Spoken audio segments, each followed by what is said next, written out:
আজ বানাবো পাবদা মাছের খুব সহজ একটা রেসিপি। একদম চটজলদি হয়ে যাবে আর খেতে পুরো একেবারে রেস্টুরেন্টের মতো বলো বা অনুষ্ঠান বাড়ির মতনই লাগবে। চলো সম্পূর্ণ ভিডিওটা আমি তোমাদের সাথে শেয়ার করি। প্রথমেই মাছটাকে খুব ভালো করে ধুয়ে নিয়েছি।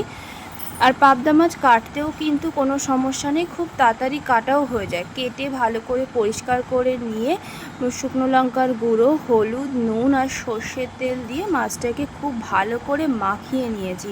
প্রত্যেকটা মাছের মধ্যে যাতে নুন আর তেলটা খুব ভালো করে ঢুকে যায়, খুব ভালো করে মাখিয়ে নিয়ে মিনিট 5-10 মতো ওটাকে রেখে দিয়েছি।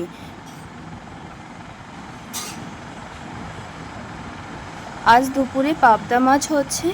আর কি রেসিপি হচ্ছে সেটা আমি তোমাদের শেষে বলে দিচ্ছি। সবার প্রথমে পাবদা মাছের রেসিপিটা একটু দেখিয়ে দিই। তারপরে তেলটা গরম হয়ে গেলে মাছটাকে খুব ভেজে নেবো। আর পাবদা মাছ যেহেতু ভীষণ নরম মাছ, সেটা কিন্তু খুব ভালোভাবে রান্না করতে হয়। একটু উল্টোপাল্টা হয়ে গেলে মাছগুলো পুরো ভেঙে যাবে, খেতে ভালো হবে না। আর তেল খুব গরম হয়ে গেলে প্রথমে একটা পাবদাকে তেলের মধ্যে ছেড়ে দিয়েছি, যে কি দেখতে যে কীরকম ভাজা হবে। প্রথমে একটাই দিয়েছি, দুটো কিন্তু প্রথমে দেইনি, তারপরে কিন্তু দুটো দিয়েছি। এরকম করে মাছগুলো যে পরিমাণ ছিটকাচ্ছিল কি বলবো, সে কারণে আগে নুন দিয়ে দিয়েছিলাম, যে কারণে অল্প, নাহলে ভীষণভাবে তেল গায়ে এসে প্রচণ্ড লাগে। তারপরে মাছ আমার পুরো ভাজা হয়ে গেল। সেই তেলের মধ্যে আমি গোটা গরম মশলা দিয়েছি। আর ভাজতে ভাজতে এদিকে মা করে দিয়েছে চা খাচ্ছিলাম আর মাছটা রান্না করছিলাম। আর দিয়ে দেখলেই একদম সামান্য একটা পেঁয়াজের হাফ পেঁয়াজ দিয়েছি, আর একটা পেঁয়াজ আমি পেস্ট করেছি। আর এদিকে আমার পুরো মাছগুলো এরকমভাবে ভেজে নিয়েছি। খুব বেশি ভাজা হবে না, মানে ওপরটাও লাল হবে কিন্তু ভেতরটাও সফট থাকবে, সেরকমভাবে ভেজে নিয়েছি।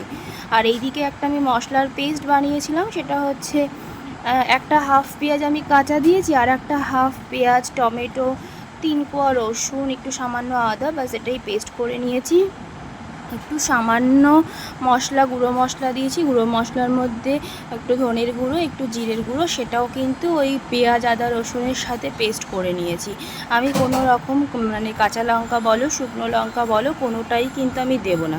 কারণ লঙ্কা আমি দেবো না, লঙ্কা খাওয়া ভীষণ পরিমাণে ভালো না। আমি একদম কাঁচা লঙ্কা রান্না করব, কালারটাও কিন্তু অপূর্ব আসবে। একটু, আমরা হলাম বাঙালি, কোনো কিছু ফেলা যাবে না। বাটি ধোয়া জলটাও কিন্তু ধুয়ে দিয়ে দিলাম।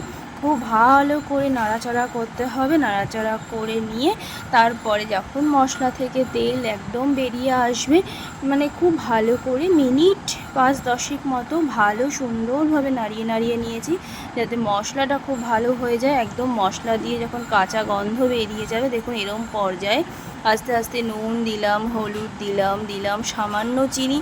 আপনারা যারা খাবারে চিনি পছন্দ করে না, স্কিপ করতে পারেন, কিন্তু খাবারের ব্যালেন্সের জন্য চিনি সামান্য পরিমাণে প্রয়োজন আছে, সেটা ইচ্ছা অনুসারে দিতে পারেন। আর দিয়ে দিচ্ছি কাঁচা লঙ্কা। এই কাঁচা লঙ্কাতেই মেনলি রান্নাটা হবে। আর কাঁচা লঙ্কার ঘ্রাণ পাবদা মাছের সাথে ভীষণ ভালো যায়। কাঁচা লঙ্কা দিয়েও আবারও কিছুক্ষণ কষিয়ে নিলাম। কালারটা দেখতে পাচ্ছেন, কোনো শুকনো লঙ্কা বলুন, কাশ্মীরি লঙ্কা বলুন, আমি কিচ্ছু ইউজ করিনি। তারপরেই হচ্ছে সর্ষের জলটা দিলাম, সর্ষে বাটা, মানে এখানে আমি কালো সর্ষে না, সাদা সর্ষে দিয়েছি। সাদা সর্ষে জাস্ট পেস্ট করে ওই মিক্সারেই গুঁড়িয়ে নিয়েছি, গুঁড়িয়ে হচ্ছে জলটা দিয়েছি। তারপরে যেই বলক উঠলো, দিয়ে দিলাম মাছগুলোকে পুরোপুরি ছেড়ে। একদম মাছগুলো টকবক করা ঝোলের মধ্যে ছেড়ে দিলাম। আর পাবদা মাছ এরকম বলক উঠলেই দিতে হয়, নাহলে মাছটা পুরো ভেঙে যাবে। আর খুব সময় মতো সেটাকে নামাতে হবে। নামিয়ে নিয়ে এই যে দেখুন একটা একটা করে আমি ছেড়ে দিচ্ছি।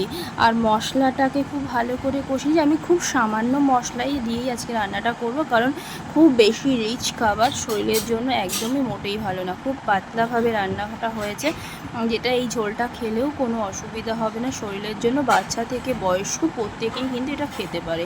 এবার আমার মাছগুলো হয়ে গেছে। এবার মাছগুলো কিন্তু আমি ঝোল থেকে তুলে নিয়েছি।